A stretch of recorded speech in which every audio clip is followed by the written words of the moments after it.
Ashamaa harka fuunee jirra jirtu kabajamuuf jaallatamoo hordoftoota YouTube chaanaalii Abbush Mobile Apptu baga jiraattan isiniin jedha. Har'as viidiyoo isin fayyadee yaadu tokko isiniif qabadhee dhufee jira. Akkaataa paatarnii keessan yeroo dagattan itti cabsuu dandeessan bilbila keessanii irratti jechuudha. Paatarnii bilbila keessanii hiitanii kan dagattan yoo ta'e bilbila keessan haala kamiin restore akka gootan isinitti agarsiisa. Gara barumsa keenyaa seenuu kennan duratti warroonni gara chaanaala kanaa yeroo jalqabaatiif dhuftan subscribe gochuudhaan akkasumallee warroonni maatii taatan like gochuudhaan viidiyoo kana eegalaa isiniin jedha. Egaa daawwattoota kan koo bilbila lama irratti isinitti agarsiisa. Bilbila irratti garaagarummaa qaba waan ta'eef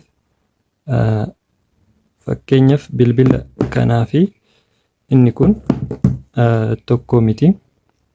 Inni kun hoombatanii waan qabuuf foormaatii yeroo goonu garaagarummaa qaba jechuudha. Bilbila kana irratti isinitti agarsiisuu jalqaba. Power off ni gootanii. Power off gootu.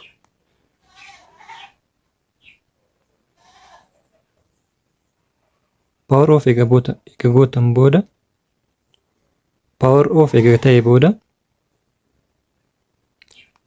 mallattoo power batanii home batanii mallattoo pilaasii kana walqixa gadi qabdu. Kan sagalee dabalu asii home batanii paaworii walqixa gadi qabdu jechuudha. Walqixa gadi qabdu haga inni banutti jechuudha. Sana booda gadhiiftanii gabane booda akka kanatti isiniif baasaa mallattoo negatiivii tana tan sagalee hir'iftu tana isii gad tuquudhaan gadi ooftu. Akka kanatti gadi oofattanii daataa faaktorii riist jedhu kanarra geeffattan gadi ooftanii jechuudha. San booda daataa faaktorii riist kan jedhurra eega geeffattan booda asii paawar batanii tan irratti gad tuquudhaan gara fuulduraa adeemtu jechuudha. Amma bilbila kana foormaat gochuu waan hin barbaanneef isa kana dhiisee kan foormaat gochuu barbaade irratti isinitti agarsiisa. Foormaat godhee bilbila kana irratti riist godhee isinitti agarsiisa jechuudha. Garaagarummaa waan qabuuf isa san isinitti agarsiise. Isa kana amma paatarnii isaa irraa cabsuu barbaade waan ta'eef isa kana irratti isinitti agarsiisa. Yeroo isin paatarnii itti yaaltan daqiiqaa 30 booda, sa'a tokko booda, guyyaa tokko booda, guyyaa lama booda jedhee adabbii isinirra kaa'aa jechuudha. Kanaaf haala foormaatii yookaan immoo restore itti gootan isinitti agarsiisa jechuudha. Bilbilli kun yeroo power batanii qaqqabdanii cufuudhaaf deemtan isiniif hin cufatu. Cufatuu hin danda'u jechuudha. Restore gochuudhaaf bilbila kana cufuu qabna. Haala kamiin akka cufamee ol deebi'u akkamitti akka gochuu dandeenyu isinitti agarsiisa. Power batanii tuqxanii power off yoo isin jettanii hin cufu. Cufuu hin danda'u. Kanaaf wanti isin gochuu qabdan laaptooppii yoo isin bira jiraate irratti sakka'uudhaan connect gootanii connect gootan booda mallattoo negatiivii tana tan sagalee hir'iftu tana jechuudha. Isii fi power batanii kana walqixa gadi qabdu. Walqixa haginni cufatu gadi qabdu. San booda egaa cufate booda negatiivii tana gadhiiftanii pozitiivii tana qabdu. Amma akka kanatti gadi qabdan hanga inni cufatu. Egaa cufate booda mallattoo pozitiivii qabdan. Kunoo akka kanatti jechuudha.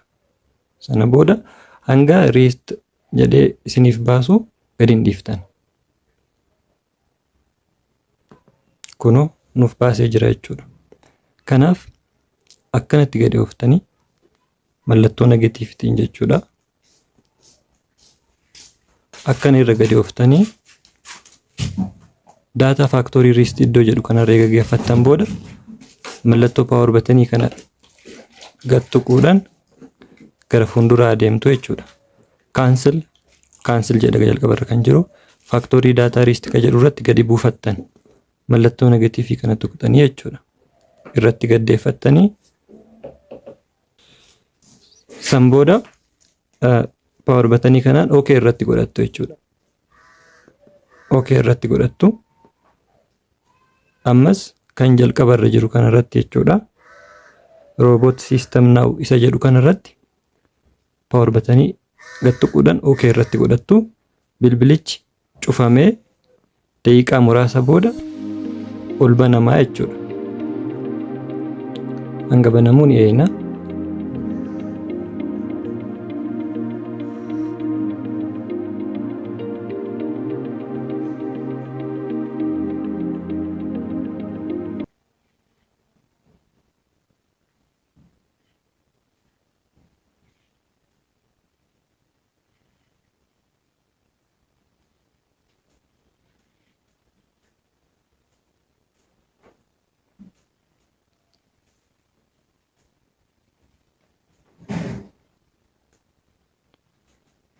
Riist eega gootan booda fuula kana isiniif baasaa.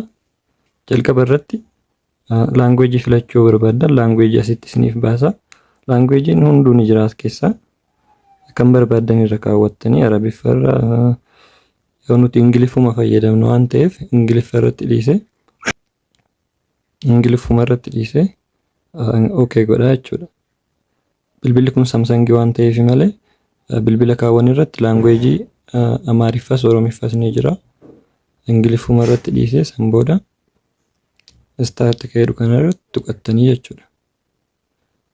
Sana booda waan nama dhibu hin qabu. Kana booda haaluma amma argaa jirtan kanaan agree ni gootu.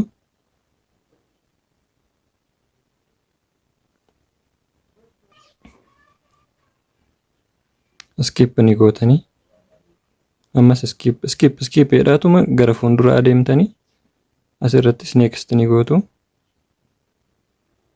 Waan nama dhibu hin qabu isinumatti agarsiisuudhaaf more accept ka jedhu tuqaa gara fuuldura adeemudha. Patternii itti galchuu barbaaddan hunoo asirratti isiniif baasee jira. Yoo hin barbaanne eega bantan booda itti galfachuu illee ni dandeessanii. Ani amma skip jedhee irra taraa skip gootu. Next ni gootu. Ammas skip ni gootu. Skip. Ammallee agree ni jettuuni. Asirrattis kana lamaan keessaa kuni kalarii isin filachiisa. Bifa screen irratti akka barbaaddan irra godhattan. Lammataa kanarra bifa gurraacha background akka nuuf godhu jechuudha. Next ni gootu. Amma xumurree jirra. Finish kan jedhu kana yoo tuqxan bilbilli keessan banamee jira jechuudha. Agree ni goona.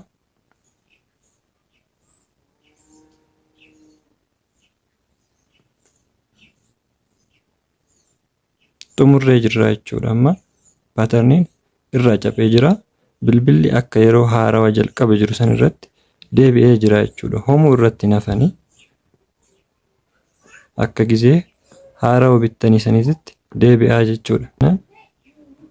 Paaswordii bilbila dagattan irraa cabsachuu ni dandeessan isiniin jedha. Barnoonni har'aaf isiniif qabadhee dhufe kana fakkaata.